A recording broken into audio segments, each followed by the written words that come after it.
All right, y'all, what's going on? Welcome to the Monday Morning Live.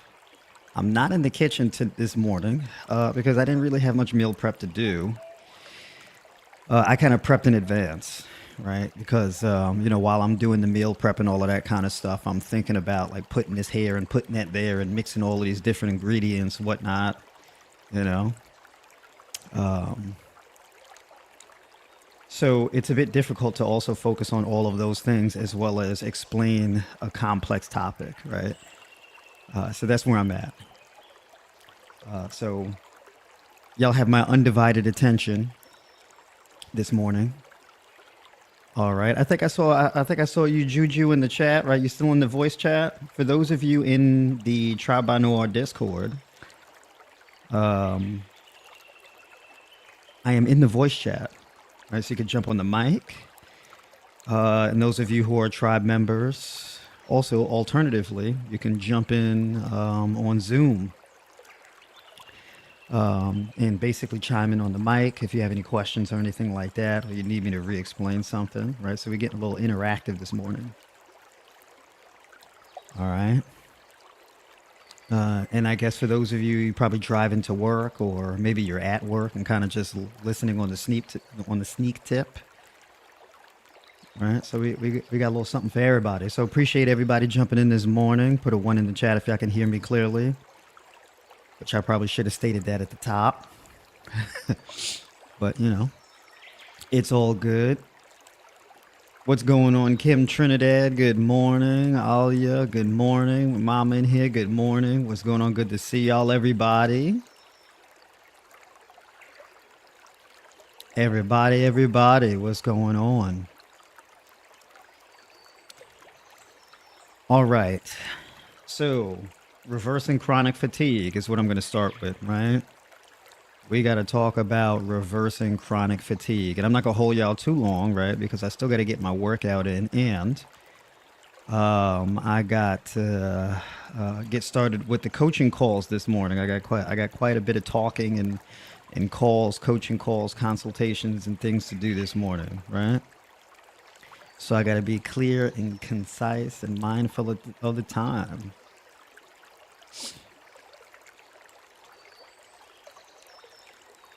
All right. And let me see about this here. Hold on. All right. So in reversing chronic fatigue, now the thing is that I talk about this a lot as far as energy, understanding the human energy system, and it's a very complex thing. And you'd be surprised, but human energy is, having a healthy level of energy. It's not really so much about calories. Calories is a very small part of it. And, one thing you hear a lot of nutritionists or, fitness coach or whatever, people talk about health and wellness.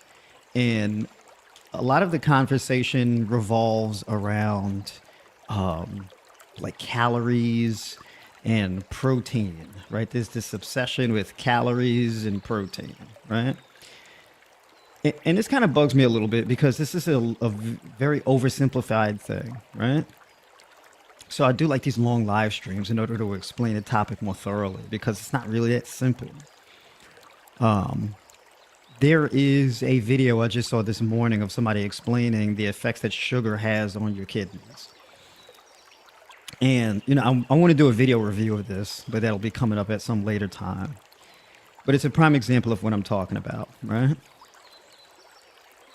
When we're talking about any type of topic that has to do with human health, you can't just talk about one thing in a vacuum, right? Like, you need to increase your protein or lower your protein, and then you just talk about protein in absence of everything else, right? Everything is kind of tied in. So it's the same thing with energy. Oh, if you want more energy, you have to eat more calories. Right? You hear people saying this type of thing. Or eat more calories. And the term eating more calories, or how many calories should I eat, right? I understand we say it this way, but you don't really eat calories. And this brings me to the conversation about reversing chronic fatigue, right? Because you can be very fatigued and eat a surplus of calories. You can be chronically fatigued and eat in a calorie deficit all the time, right? In the way that we, understand calorie surpluses and calorie deficits. There is no such thing as a calorie deficit, and there is no such thing as a calorie surplus. All right, that's rule number one. The people will hear me say that and say, "What do you mean? There's no such thing as a calorie surplus or a calorie deficit?" There's no such thing as a calorie deficit. You can't run a deficit in calories. Okay, you can't run a surplus in calories. It's not really how that works, because a calorie is a measure of heat energy. It's a measure of thermogenic energy. Okay, there's no such thing as like you don't have enough of it or you have too much of it. It's not really how it works, because it's not a thing you have, right? It's a measurement of something that is currently existing, right? In the same way, like you can't have like an inches deficit, or like a height deficit, or this type of thing. It doesn't really work that way. Um, However, in the human energy system, um, it actually hinges on resources, right? So when we talk about like carbohydrates, fats, and protein, largely the food that you eat, you don't eat calories, but you do eat carbs, fats, and protein. And your carbohydrates, fats, and protein, are primarily made up of carbon, nitrogen, and hydrogen, right? Protein is made up of carbon, hydrogen, and nitrogen, and carbohydrates and fats are just made up of carbon and hydrogen. Okay, that's like the molecular structure, right? Carbon and nitrogen are like the scaffolding that make up your cells. Carbon is like the backbone of your DNA, right? You can't really have like a solid mass and structure to your human body without the carbon, right? Carbon is the basis of all life forms. And then you have nitrogen is what is needed. It's a key component that is used to make new cells, right? It's needed to form a protein, okay? Most proteins actually do not build muscle mass, right? Proteins are, make up hormones, enzymes, and things like this, neurotransmitters and stuff like this. But all of the structures in your body contain like a nitrogen component. But when we think about protein, protein is only made up of like 13% nitrogen. Nitrogen is a very small component of things like muscle mass and all of this, right? So you have carbon and hydrogen is what most of your body is made of, carbon and hydrogen. So basically when you eat like, let's say, carbs and fats and even protein, during the digestive process, there's a certain level of oxygen that is deployed and mixed into the digestive process. And so the molecular structure of carbohydrates and fats and protein, the bonds, the chemical bonds that connect these molecules are broken in the process, right? So let's say you eat a protein, and when you eat protein, you can have a fully formed protein, carbohydrate, hydrogen, carbs, hydrogen, nitrogen. And in that process, the bonds between the carbon, the hydrogen, and nitrogen are broken down. The nitrogen is then severed from the carbon and hydrogen structure, right? That nitrogen is then used to make other things inside your body. And once your body takes whatever nitrogen is needed in order to fulfill its other processes of making new things, that nitrogen gets urinated out or expelled from your body, or it gets converted into new forms of energy through the process of gluconeogenesis, right? And is used and converted to make glucose, for example. And glucose is largely just carbon and hydrogen, right? So basically, hydrogen is a key component needed in order to produce energy in the body, right? So if you think about like carbon and nitrogen are the building blocks of new cells, hydrogen is also what powers the cells, right? So you need to attach the hydrogen to the carbon and nitrogen molecules in your body, right?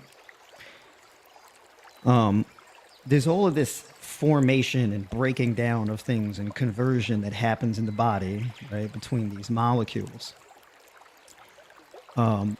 Once oxygen is injected into your body, that's when all these processes happen. It's like an aerobic respiratory process. The thermogenesis comes from the breaking of the chemical bonds and the reaction that comes from that, almost like a combustion in the body. So you have hydrogen, and then you have oxygen, and it's combined, and that's the substrate to facilitate thermogenesis in the body. That thermogenesis is what we associate with energy, right? So if we zoom out and we talk about energy in the body, well, what are we talking about? Well, we're talking about like ATP production inside your cells, adenosine triphosphate, which is like these three molecules combined together, right? These phosphate molecules, right? So you have adenosine triphosphate, and then that's used in order to power the body, facilitate muscular contractions, respiration, etc. And then one of the molecules gets dropped off, or two, right? So you get adenosine diphosphate, adenosine monophosphate, etc. And then there's the cycling process where it goes through a loop in your body, and then you get new ATP. In order to facilitate that process, you get glucose, which is again carbon and hydrogen molecule combined together that is broken apart. And then the hydrogen molecule goes through a process in the body that's used to create ATP, right? So it's this whole process. So when we talk about burning carbohydrates, that's what we're talking about. You're not necessarily burning carbohydrates, but what you're doing is you're severing the carbon and hydrogen molecule and going through that process of developing new ATP. Glucose stored inside your cells is called glycogen. That glycogen is then broken down in this catabolic fashion to convert into new ATP. And this happens over and over and over and over again in your body, right? This is the importance of the hydrogen, okay? Then you get something called carbon dioxide, right? So basically, the carbon that is separated from the hydrogen as the oxygen uptake takes place, your body uses oxygen. What happens is the carbon gets removed from your body, but it's called carbon dioxide, right? It's like a waste product that is removed from your body. So when we talk about like fat metabolism, for example, right? Stored fat. Well, stored fat is also made of carbon and nitrogen. Once the stored fat is broken down, or the glycogen is broken down, you get this carbon and used oxygen. Those get combined together, and then you get carbon dioxide.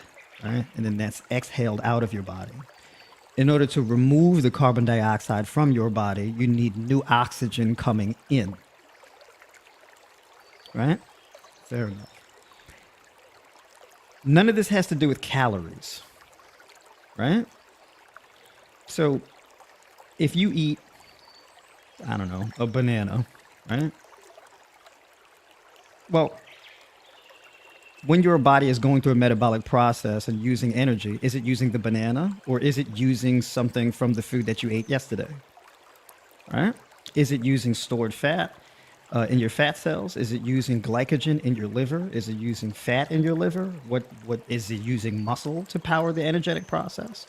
When we talk about caloric burn, well, what calories are we talking about? Because there's all of these different compartments of energy all over your body. So when we talk about eating calories, it's a crude way to look at it because of the sophistication of it. So when I'm opening with the molecular structure and the carbon, all this type of stuff, I'm basically illustrating how much more nuanced this whole process actually is. So you can eat 120 calories worth of bananas. And when people say that, like if you have if you eat, let's say you eat a certain amount of bananas, let's say, I don't know, what's like 4 ounces of bananas as far as calories is concerned? I think like 8 ounces of bananas is like 120 calories, 160, something like this, maybe 120. But basically what that is how much thermogenesis is deployed or generated in the process of breaking that banana down to its simplest molecular forms, its simplest components. That's what that means. Right? So a banana is not going to give you 120 calories worth of energy. That's not really how that works. A banana will give you carbon, it'll give you hydrogen, and it also facilitates an increase in oxygen uptake. You actually get the energy, not from the banana necessarily, but how your body uses the banana. If you have chronic fatigue, well, basically, this is a thing where your body's not really using the resources from your diet in the way that it should. Now we get to the root of chronic fatigue and how to reverse it. right?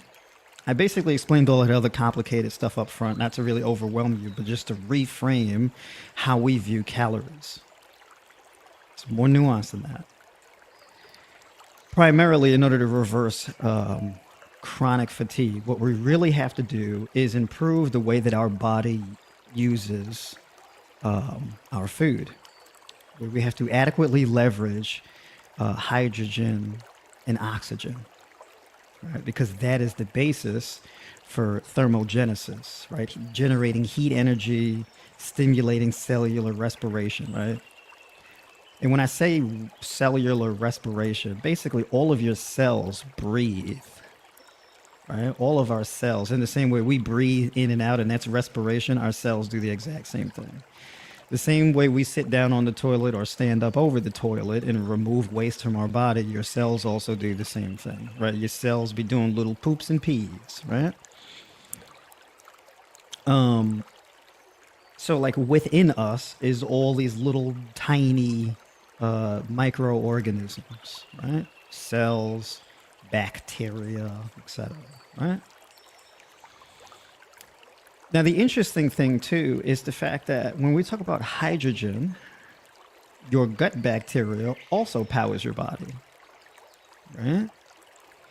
So your body releases a postbiotic in the form of hydrogen called H2, right? So, like, for example, let's say you eat like a very fiber rich, whole food, plant based diet.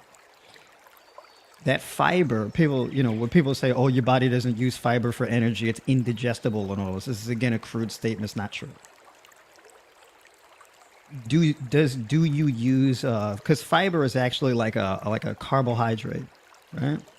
But fiber doesn't get really used for energy in the conventional sense that it uses everything else. Fiber actually feeds your gut bacteria. Okay.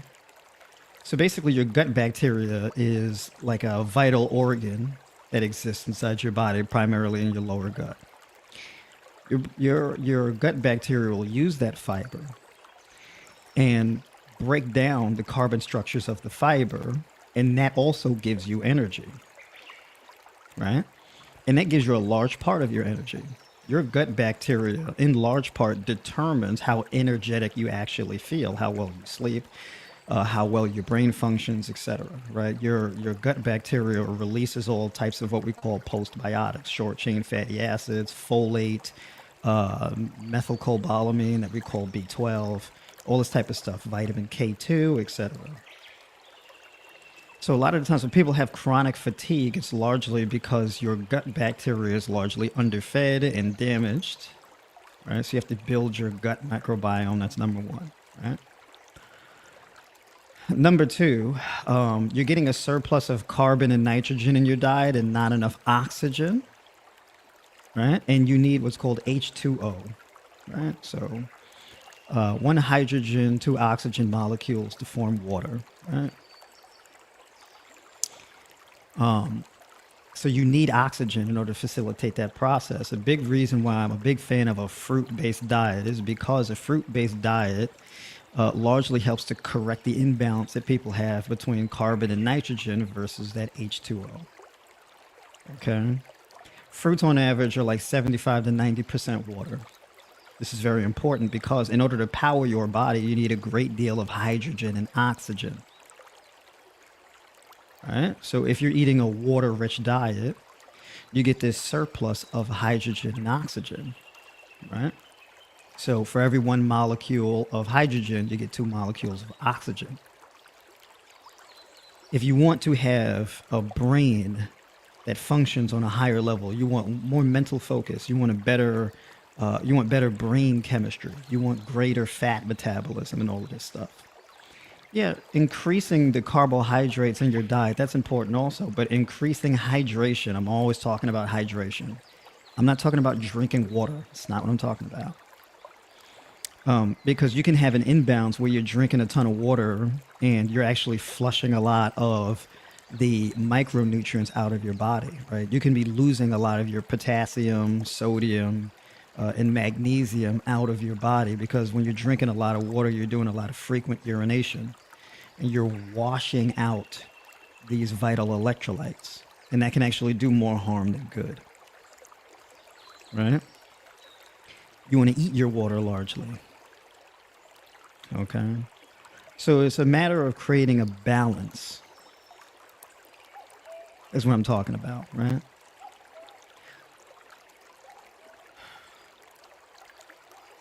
We can get a lot more technical here because when it comes to having the right energy balance, number one, you have to decongest your liver. Very important. If you don't decongest your liver, you have a surplus of glycogen built up in your liver and a surplus of fat built up in your liver. So this creates like a traffic jam, right?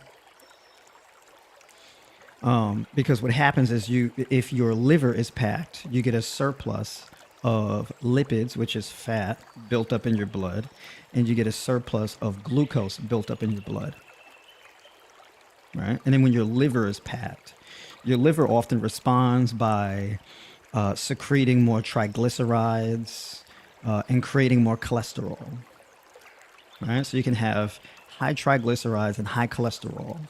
And if you have those things, you may also likely have excess blood sugar, right? And the more dietary fats you consume, especially saturated fat, you get this increase in LDL production. So you have largely HDL and LDL cholesterol, and there's different forms, right? For example, LDL cholesterol, right? It's not just one kind of LDL cholesterol, okay? So there's different forms.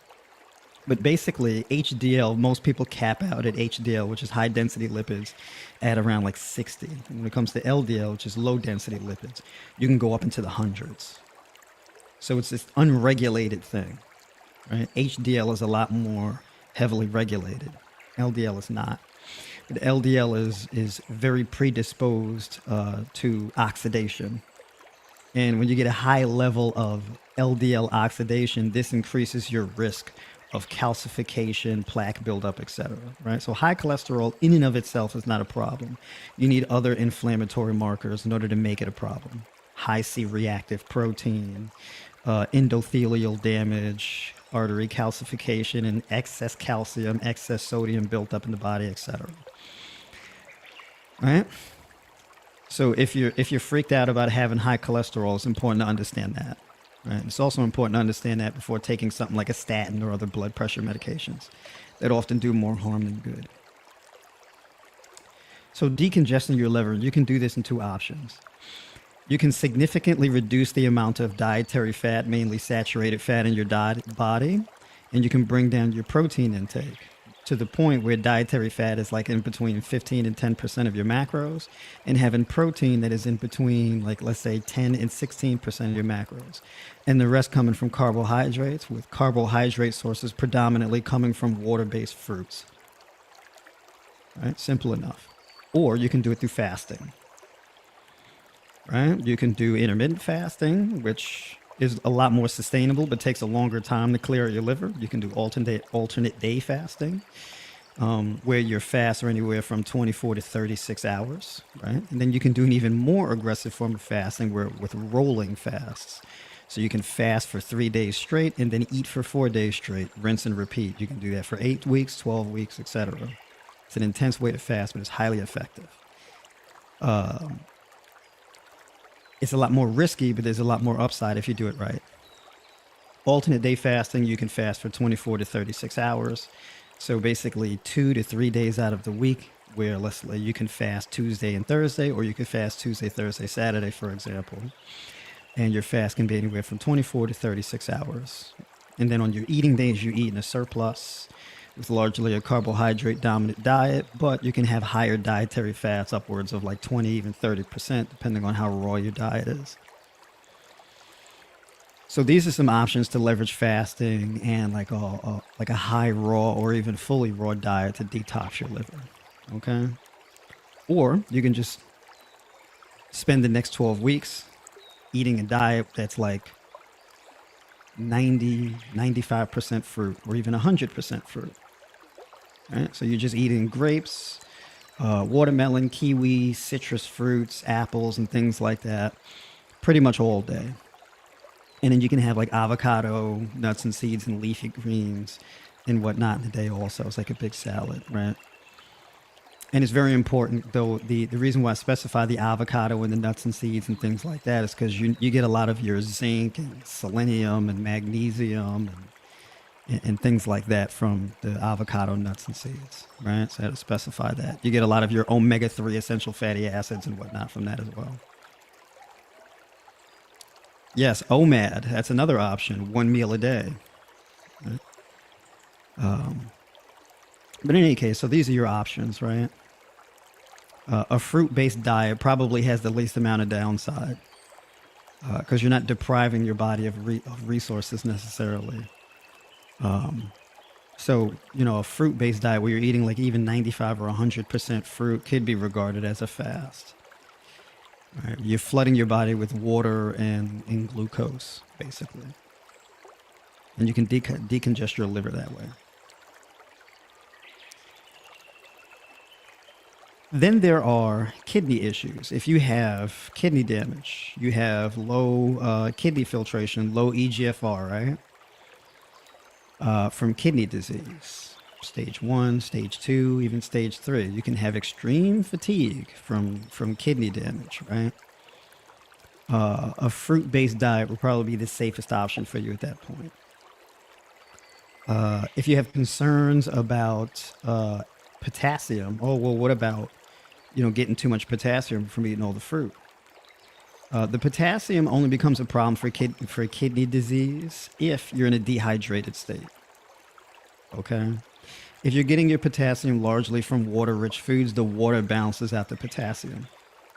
Okay? Because the water serves as a mechanism that is used to excrete excess potassium from your body. That's number one. And then number two, your body is more adequately able to use potassium if you're adequately hydrated. If you're dehydrated and you're getting abundance of potassium in your body, well, that's a problem because your body isn't really able to effectively leverage the potassium to use for energy if you're chronically dehydrated. Dehydration thins out and thickens your blood. You don't want to thin out and thicken your blood and have high concentrations of potassium in your blood either, okay?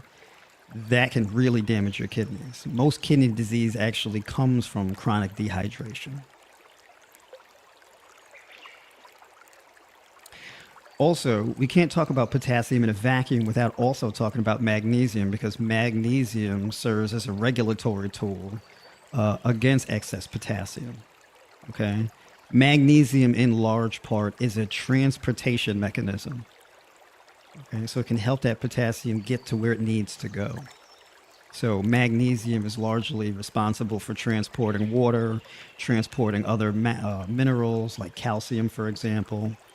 And magnesium would make the difference between whether calcium goes to your bone and muscle tissue versus that calcium getting built up and forming stones and bone spurs and all this kind of stuff, right? So magnesium is very, very important.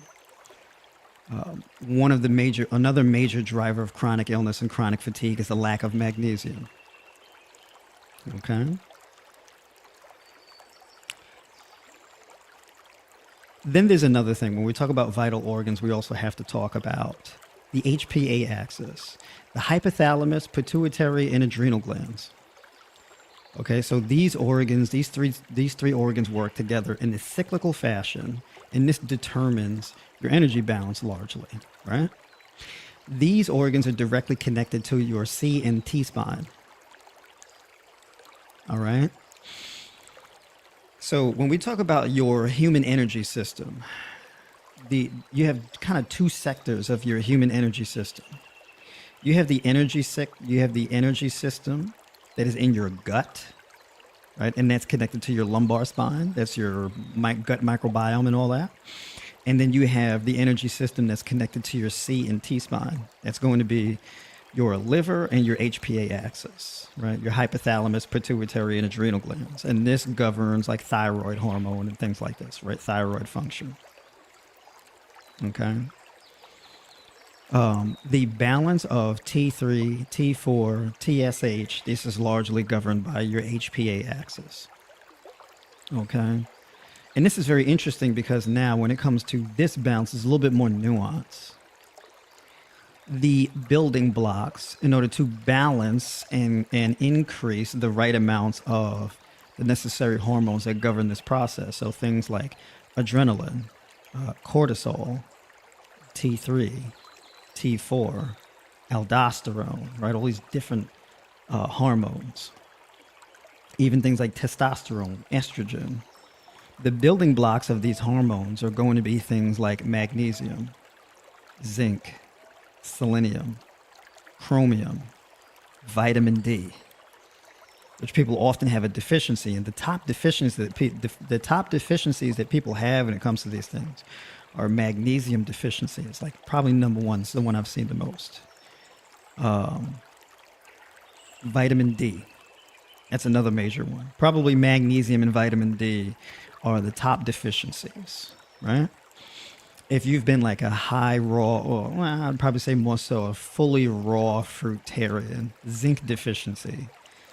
Right? So you'll have like a lot of people who've been doing like a fruit-based raw diet, where they really reduce their fat content in their diet to very significantly low levels, becomes deeply problematic because you're not getting enough zinc out of your diet. Right? So the water-rich fruits and things like that are good, but those are not high sources of selenium. Those are not high sources of chromium, and those are not high sources of zinc. All right? So let's say you're living a very stressful lifestyle. You work long hours. You're doing an intense workout routine in the gym. And you get into bed too late and things like this. And you're getting older. The ones that are most vulnerable to this are women. You have a menstrual cycle, right? You lose a lot of blood in your menstrual cycle. You lose a lot of these important mineral structures, okay?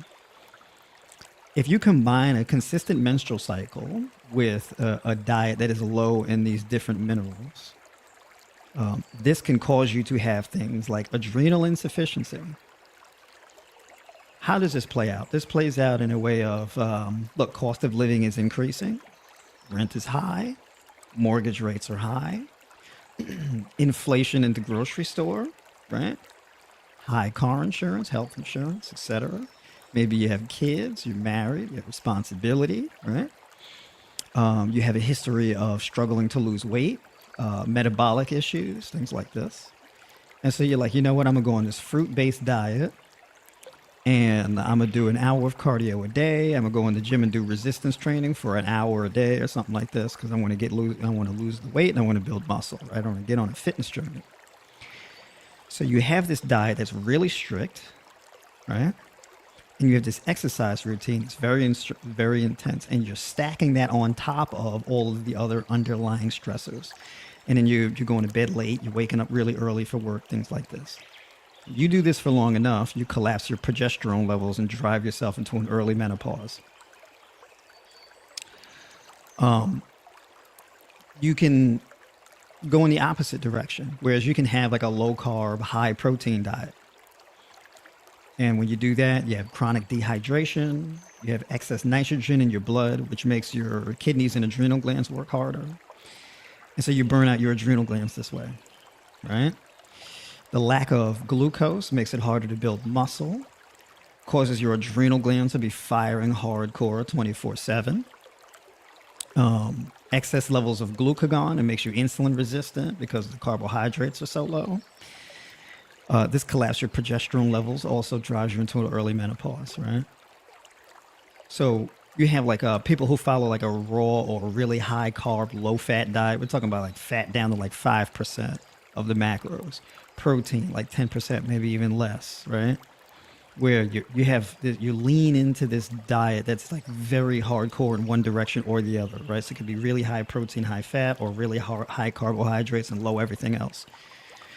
These things are not inherently problematic. However, the longer you run these things, the more margin for error there is. And the longer you run it, you get diminishing returns. So it goes from being highly beneficial to then detrimental. So these things are not inherently negative, but it depends on how long you do it for. You have to factor in diminishing returns and stability.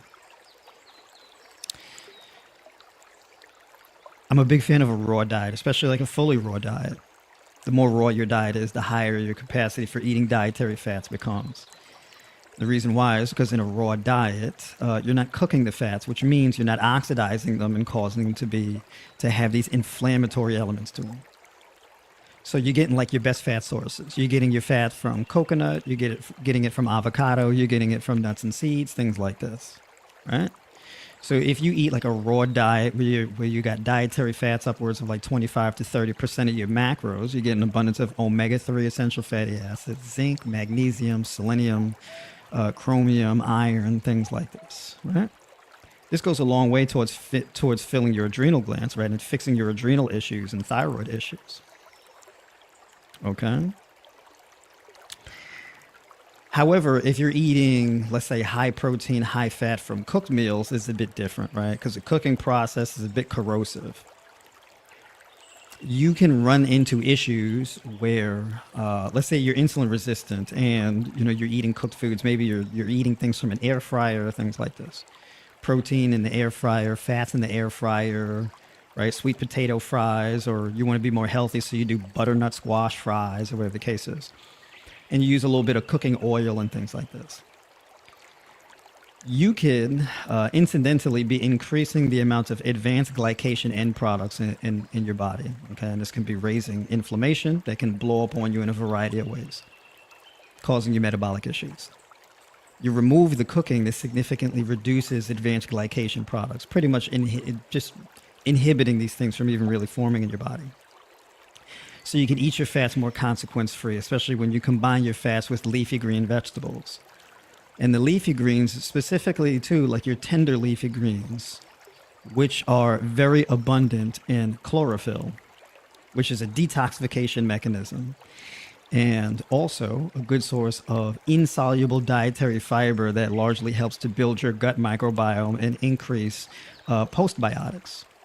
So some of the benefits of that is increasing, for example, peptides, or like GLP-1, for example, which is glucagon-like peptide 1, right?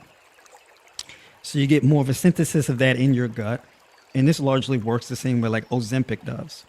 So you get higher levels of energy, and you get greater fat metabolism, right? So you increase the fiber and water in your diet, you get an abundance of glucose and fats in your diet. If I had to put it in numbers, I would probably say all of your carbohydrates largely should be coming from fruits. So it's a good idea to have around at least like 1,200 calories of your diet coming from fruits, particularly carbohydrates. And that will give you the necessary like 300 grams of carbs that you would need in order to reach your glucose needs. And then the rest could be like fats and proteins, for example. All right. This could be a lot of information. You may have to rewatch this stream because it is a lot. But in the interest of time, I'm kind of like I'm cramming a lot of things into the hour here.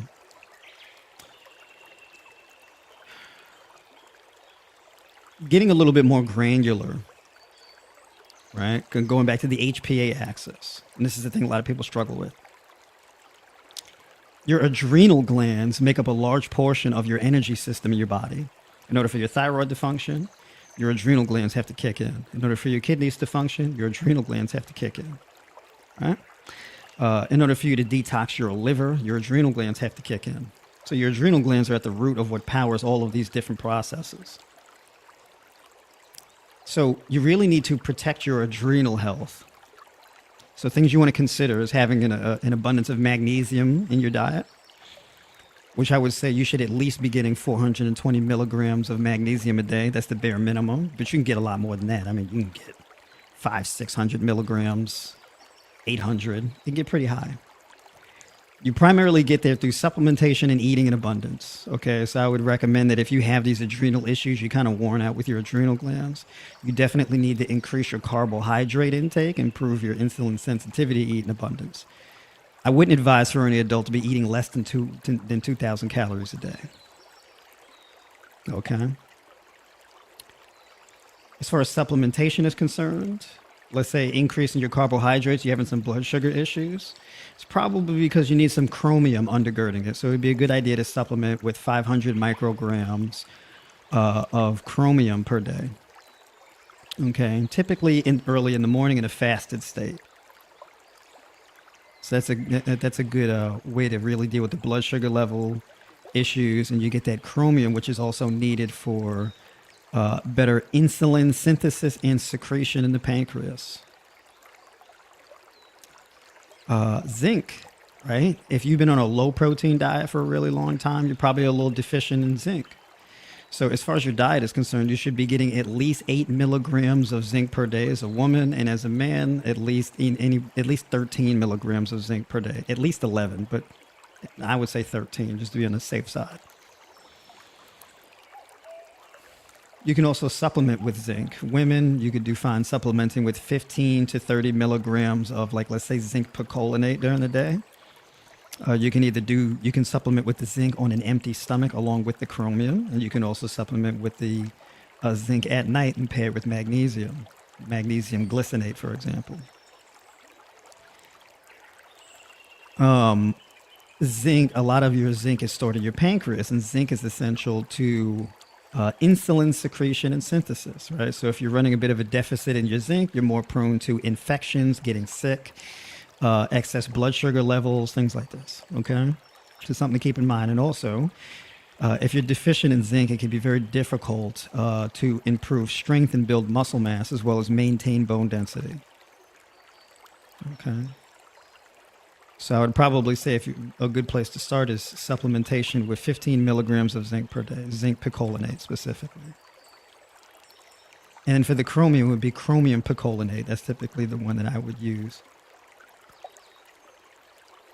Brazil nuts. Brazil nuts are a phenomenal source of selenium.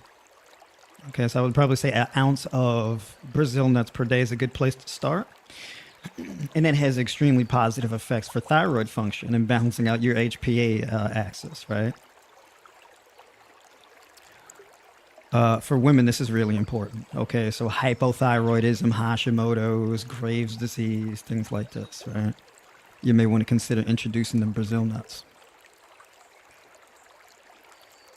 As far as iodine, seaweed, nori,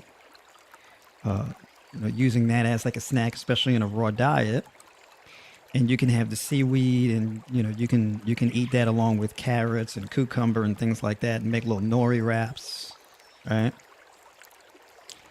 You can do sprouted lentils, like sprouted green lentils or mung beans or something like that with the seaweed, right? That's a phenomenal source of iodine. And iodine, you don't need a whole lot of. You don't need much of it, right? It is a trace mineral. Okay. Leeks, that's another good one. Okay. So these are things that you may want to consider entering into your diet. Okay. Also, when it comes to your adrenal glands could be highly exposed to inflammation, and this can cause things like adrenal insufficiency. You can't afford to eat in what you would consider to be a caloric deficit, right? You shouldn't be cutting your food intake. You should be going in the opposite direction and increasing your food intake with an issue like that. When you do that, you may initially see a weight gain. Okay, but it starts off as a bit of an increase in weight gain, and then it goes back to decreasing and putting you on the path to achieving a healthy lean weight. But you got to eat your way out, right? You can't keep cutting your food intake in order to lose weight, right? You have to protect your adrenal glands. Your adrenal glands store a tremendous amount of your vitamin C. Vitamin C is extremely important for adrenal health. All right, so your citrus fruits, kiwis, berries, things like this are extremely important to eat in abundance. Even juicing is highly beneficial also, right?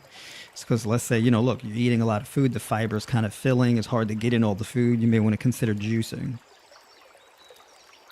All right, and that would get you like that extra vitamin C in your diet that you need. But really trying to get, I want like at least 300% to 500% of your daily RDI and vitamin C. There's a lot to improve adrenal function, okay? And in order to improve adrenal function, you got to reduce stress. When you're dealing with all type of stress, let's say you're dealing with people you don't like, you're getting into arguments, you're running all over the place, you're taking on too much responsibility, you're working crazy long hours, you're not sleeping, You're trying to get in an exercise routine and all of this type of stuff because you're trying to build muscle, lose weight. All these things tear your adrenal glands up. You got to take the stress off. Okay. Donna, what's going on? Good to see you in here. All right. So you got to really protect your vital organs, those adrenal glands. Okay. So eating in abundance, getting an earlier bedtime, delegating some of your life's responsibilities to the people that are the most important to you in your life. If you're married, you're in a relationship, you really got to start asking for help. You really got to start leaning into the people around you that rely on you. They have to feed the goose that lays the golden egg. All right. If you need some space, you need some alone time, or you need people to go and handle other responsibilities, whether it be shopping or moving things or washing dishes, meal prep, whatever the case is, you gotta lean on the people around you. And if they love you and they really rock with you, they're gonna step up. All right, because without you, everything comes apart at the seams. Okay, so recognize your role in your family dynamic and your household, and understand the importance that everybody needs to really feed the goose that lays the golden egg. All right.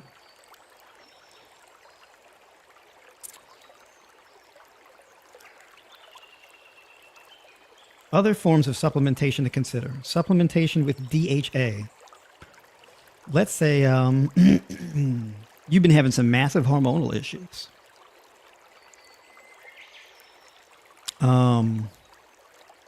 You've been cutting your dietary fat for a really long period of time, and you're vitamin D deficient. You may want to get your DHA levels tested.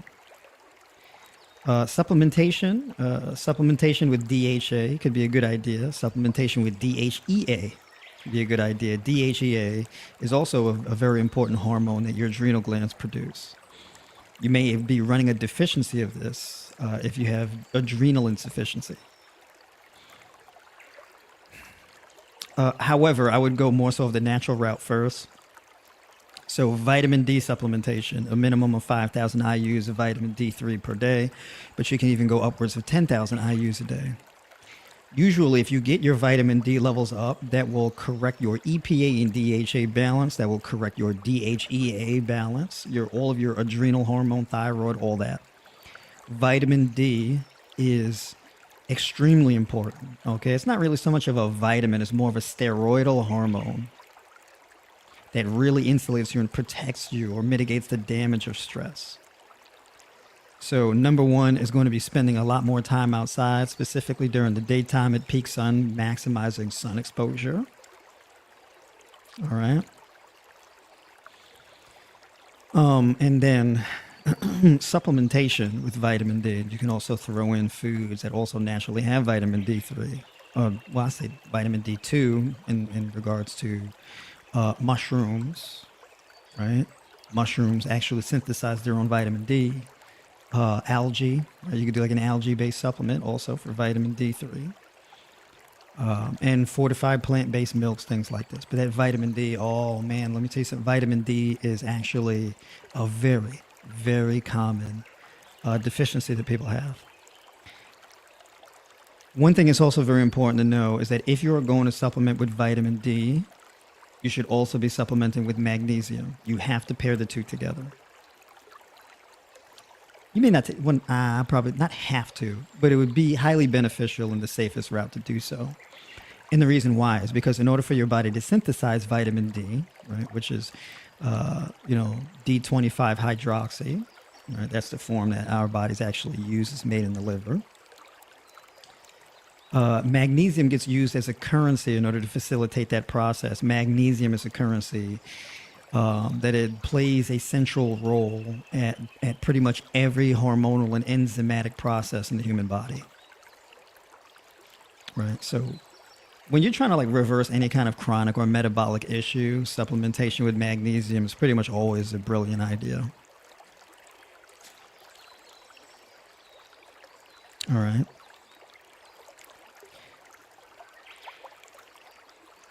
To finish off and move away from diet and supplementation, we're going to move a little bit more further into lifestyle habits. Getting to bed earlier is number one. When it comes to anxiety, depression, chronic fatigue, things like this, getting to bed at a decent time, big deal. Deep breathing exercises. Okay, deep breathing is a way to force increased oxygen uptake in the body. Right? So, I often talk about the 3 breaths in and then 1 big breath out.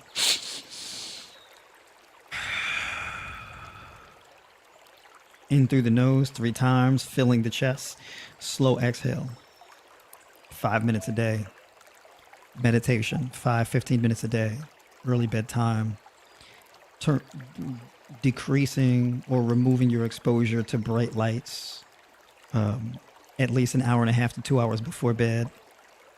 Right? And then you're training. You want to build muscle, it don't take much.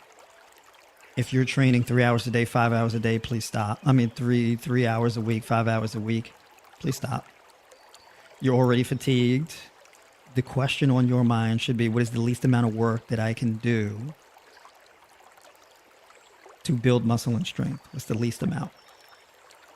A lot of time the answer is 1 set. 1 set per muscle group. Maybe 4 sets a day. It could be 6 sets a day. Your guardrails should be like around 60 to 90 minutes a week of intense exercise. 60 to 90 minutes a week, 90 minutes capping off. So this can be twice a week, 30 minutes at a time. This can be 3 times a week, 20 to 30 minutes at a time. Well, this can be on a daily basis, 10 to 15 minutes at a time. All right, but still staying within the framework of 60 to 90 minutes a week. When you're trying to build muscle, the only thing you need to do is create a stimulus that is strong enough to provoke a growth response. Once you've provoked the growth response, you back off. Here's the thing that's very important to understand. You don't have to do 3 sets per exercise and all of this type of stuff. 10 to 16 reps and all of that. I mean, you can, it does work for generally speaking, but chronic fatigue, I would not do that. 1 set, max effort. When you do the 1 set, your goal should be, I want to push this 1 set as hard as I can. I want to hit peak performance within the 1 set. Okay?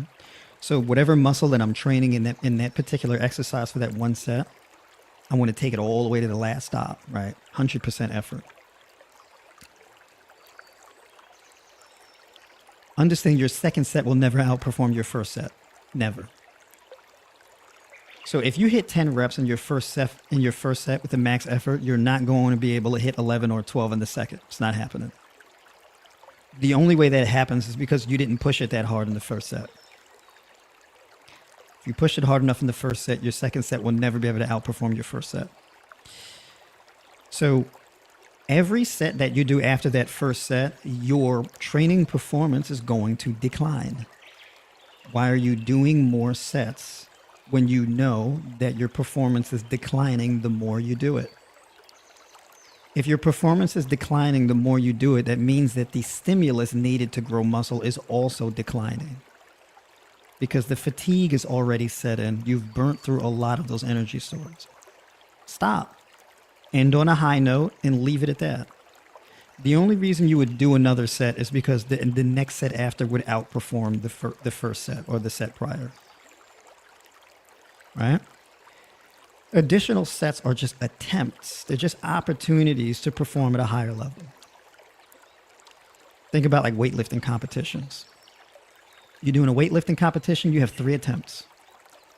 Big weight on the floor, you're doing snatch, clean, jerk, deadlift, whatever the case is, right? And you have to hit like certain weight totals in order to win or place in the competition. Yeah. You have a maximum of 3 attempts because if you do 3 attempts and you don't hit your mark, you're not going to be able to do it in the 4th. The human body just doesn't have the capacity to do it. So you got 3 attempts. The only reason why you need the second attempt or the third attempt is to be able to do better than you did on the first attempt or the second attempt or the third. But if you're getting worse attempt after attempt, hang it up. You're done. In training, in terms of building strength and muscle, you only need 1 set. Okay? If you want to improve in push-ups, do one set every day or one set every other day. Pull-ups, one set every day, one set every other day. But the repeated back-to-back sets, you can get stronger doing that. However, the cost can be a bit too much, especially if you're already dealing with chronic fatigue. You want to reduce your workload when dealing with chronic fatigue, not increase it. So you want to maximize your returns while putting in the least amount of work. This is literally called working smarter, not harder. For me, I have the physique that I have, and this is the rules I live by. I train 60 to 90 minutes a week. I don't do more than that. I do one set at a time. I don't do much. So for me, my arms look the way that they do, right? I got the big old beefy arms and whatnot, and chest and back, right? If you've been following me, you've seen my physique. Not to brag, but I don't do much. I don't do much training. But I'm not telling y'all one thing and going doing another thing. When I say one set, I mean it. I stand by that. Understand the way that I used to train was the 10 sets a week, the 16 sets a week. There's a reason why I don't do that anymore, and I don't have an interest in doing that anymore. There's a reason why. Because I found a better way. All right? So that's the deal with that. I'm doing well on time. Let me check up with y'all in the comments, and we're going to wrap. By the way, I do consultation calls, coaching calls all throughout the week, right? I help people reach their goals and fix their issues full time. It's my life's work. Very passionate about it. There's a link in the description, right? You can book a call with me through the link in the description or join the community. You get access to the full playbook, right? Nutrition guide, training routines, self-development series, recipes, etc. Right? So all of that stuff is in the link in the description. For those of you who are tribe members, you want to jump in on the Zoom, definitely the link I posted in the community, right, on tribebynor.com. And for those of you who are members in the Discord, I am currently right now in the voice chat. All right, so y'all can jump in, ask questions and whatnot, and get on the mic.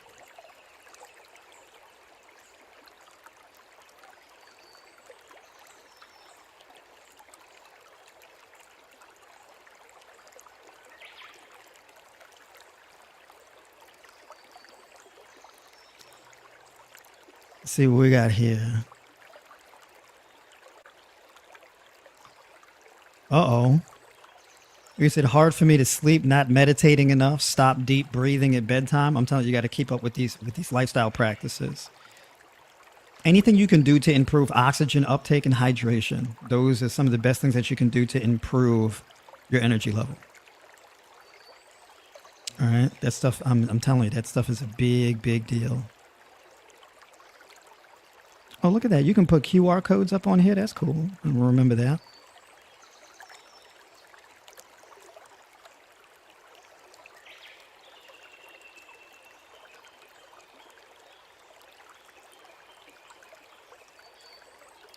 How do you feel about taking L-theanine? Oh, yeah. So basically, L-theanine, a good source of that are going to be herbal teas in the morning. I appreciate that for you to let me know about the herbs.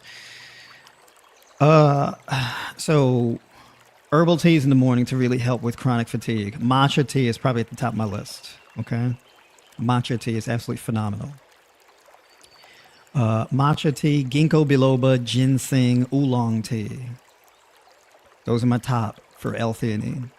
So dealing with chronic fatigue, first thing in the morning, you got your chromium picolinate, you got your zinc picolinate, and then you have your matcha, or your oolong, or your ginseng, or ginkgo biloba, right? You can do a mix of those things.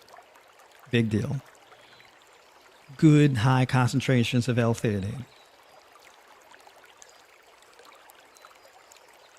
So yeah, appreciate that. Good question in the chat.